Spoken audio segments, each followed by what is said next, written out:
Purnama penuh menerangi sejuknya dunia malam.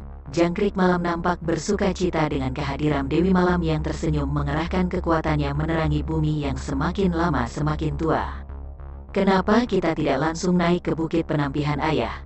Bukankah sudah tak jauh lagi, kita bisa tidur nyenyak di Pondok Eyang Putri, tanya Jambu Nada ketika mereka duduk di depan perapian luar candi di bawah Bukit Penampihan. Malam ini kita tidur di sini dulu Nada. Kasihan orang Bukit Penampihan kalau malam-malam begini kita datang. Tentunya kita akan mengganggu istirahat mereka. Besok setelah matahari agak terang baru kita naik. Tentunya mereka pun juga siap dengan masak-masak enak buatan para wanita Bukit Penampihan, jawab Kamandanu sambil memasukkan daging pelanduk, kancil, ke dalam mulutnya. Kita akan tidur di dalam ada di luar sini saja ayah, tanya Jambu Nada. Apa kau sudah mengantuk Nada? Kamandanu bertanya balik. Angguka dan uapan saja yang menjadi jawaban Jambu Nada. Masuklah di dalam. Sebentar lagi ayah akan menyusul, kata Kamandanu. Setelah beberapa saat Kamandanu di luar dan mematikan api, dia pun beranjak ke dalam candi. Kemudian duduk di samping Jambu Nada yang sudah terlelap dalam mimpi. Dengan seksama Kamandanu memperhatikan wajah anaknya itu.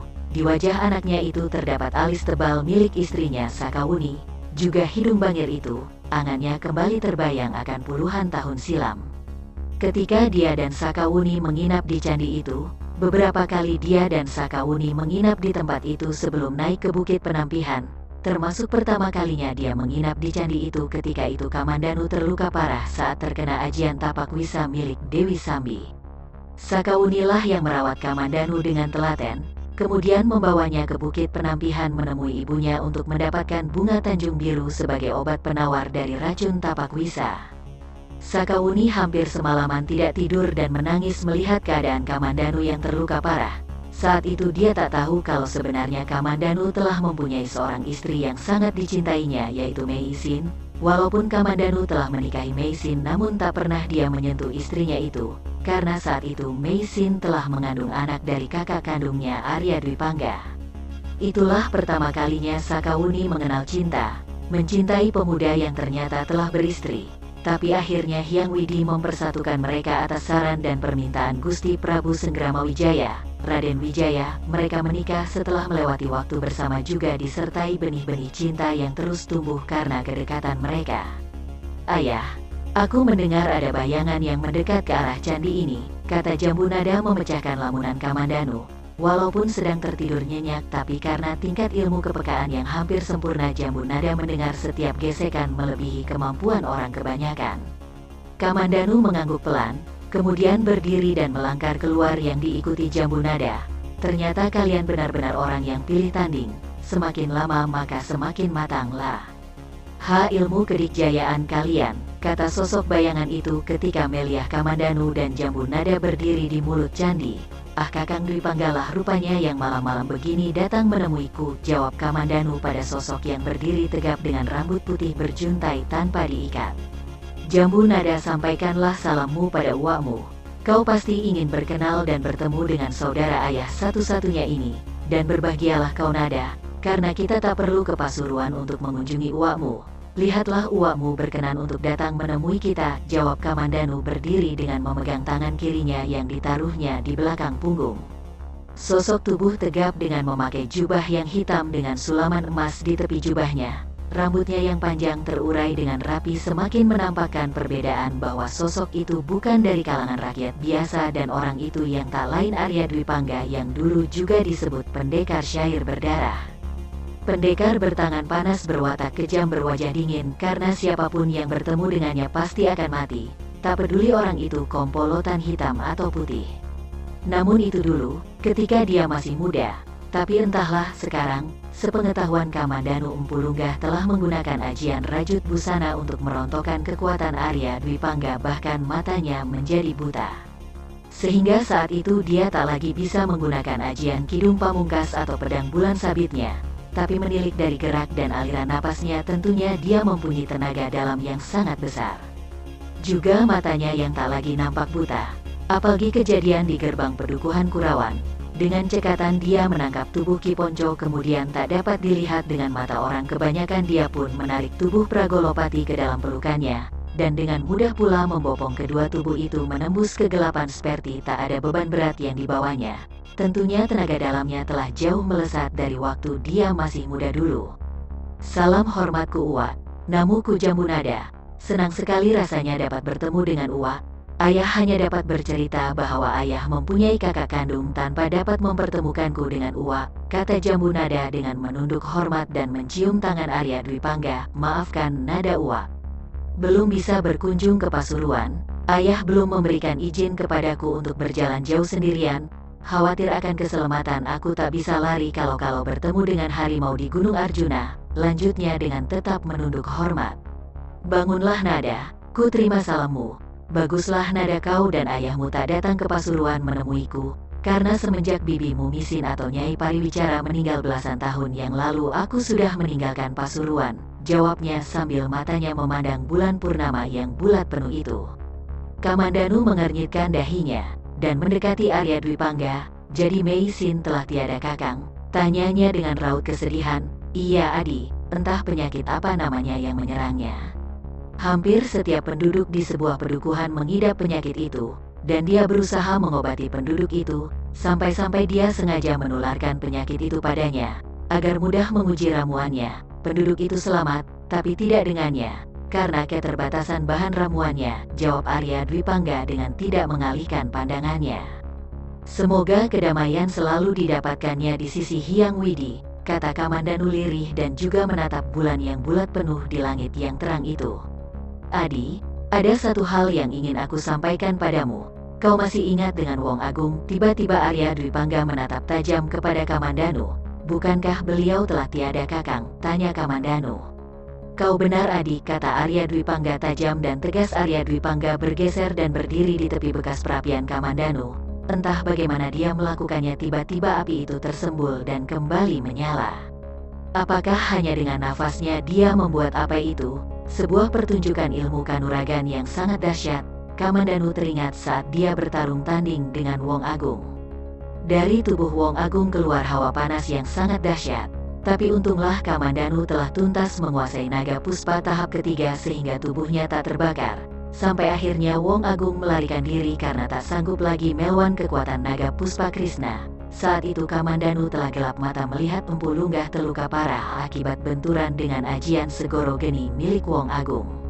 Sepertinya Kakang Arya Dwi Pangga telah menyerap ilmu dari perguruan lain. Itu tidak seperti ajian Kidung Pamungkas, hanya dengan bernafas dia dapat membuat api. Sebuah pengendalian yang sangat sempurna, membatin Kamandanu. Adi, Wong Agung mempunyai seorang guru bernama Resi Winggala. Pada Resi itu beliau mempunyai dua murid. Yang pertama bernama Ranjasa yang lebih kau kenal dengan sebutan Wong Agung.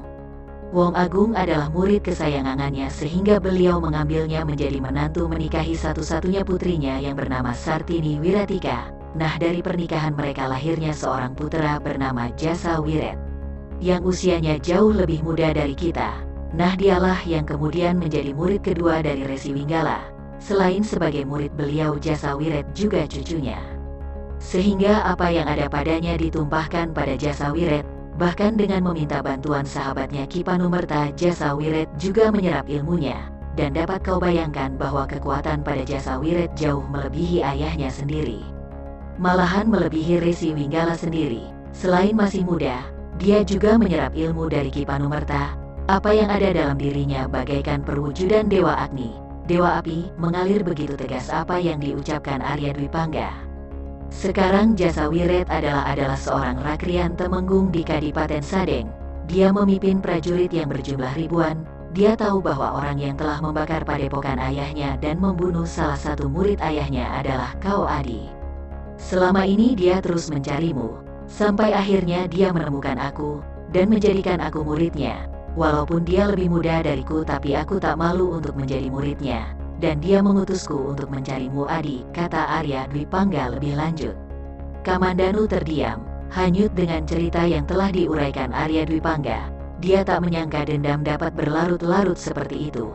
Kekuatan Kakang Arya Dwi Pangga saja sangat menakutkan dan mengerikan. Itu hanya sebagian kecil, atau hanya hal yang biasa mungkin baginya. Apalagi gurunya yang masih muda itu. Entahlah tak dapat kubayangkan, kembali Kamandanu membatin.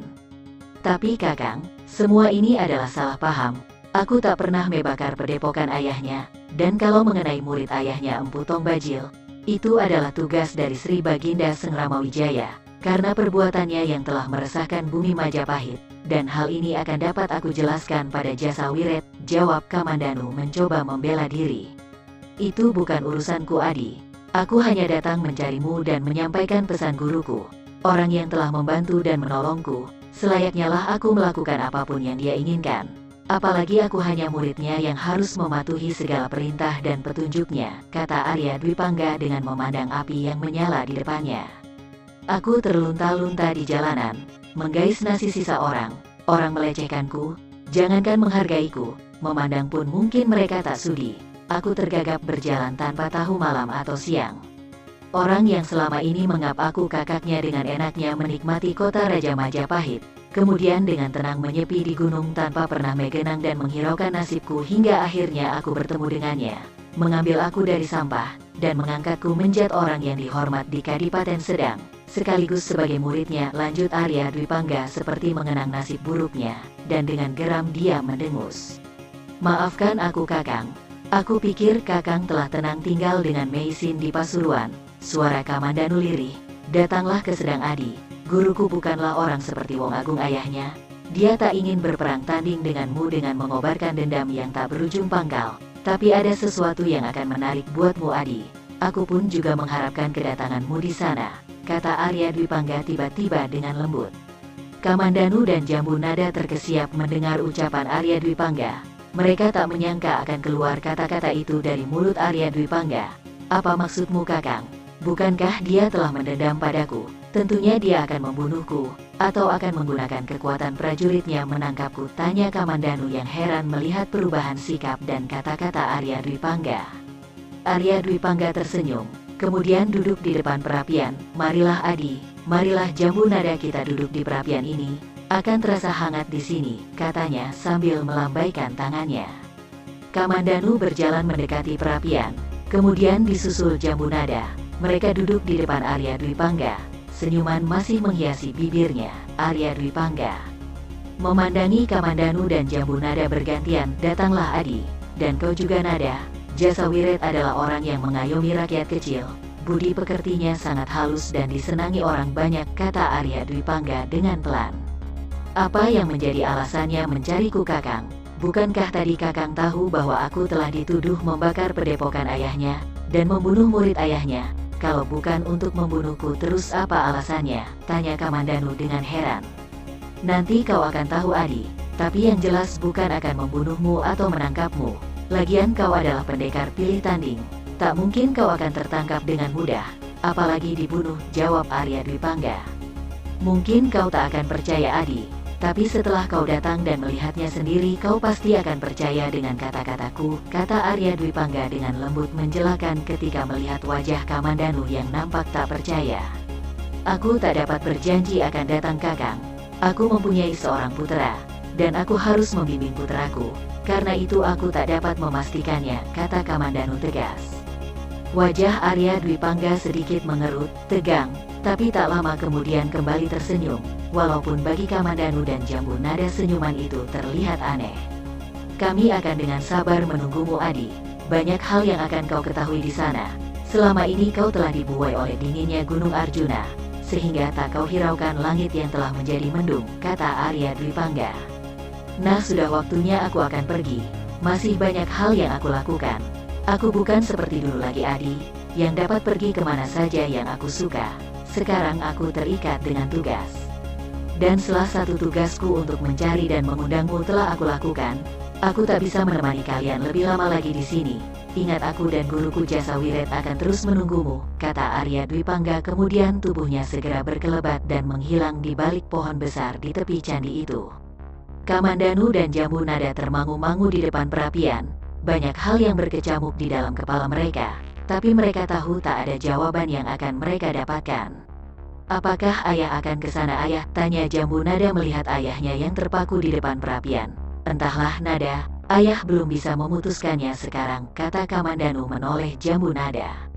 Ayah percaya dengan apa yang dikatakan Uwak Dwi Pangga? Kembali Jambu Nada bertanya. Kamandanu tersenyum. Pada saatnya kita akan tahu uakmu berkata benar atau tidak. Sekarang sebaiknya kita teruskan istirahat kita. Masih ada waktu untuk memejam mata sejenak. Marilah kita masuk ke candi, kata Kamandanu kemudian berdiri sambil memadamkan perapian yang telah dihidupkan Arya Dwi Pangga.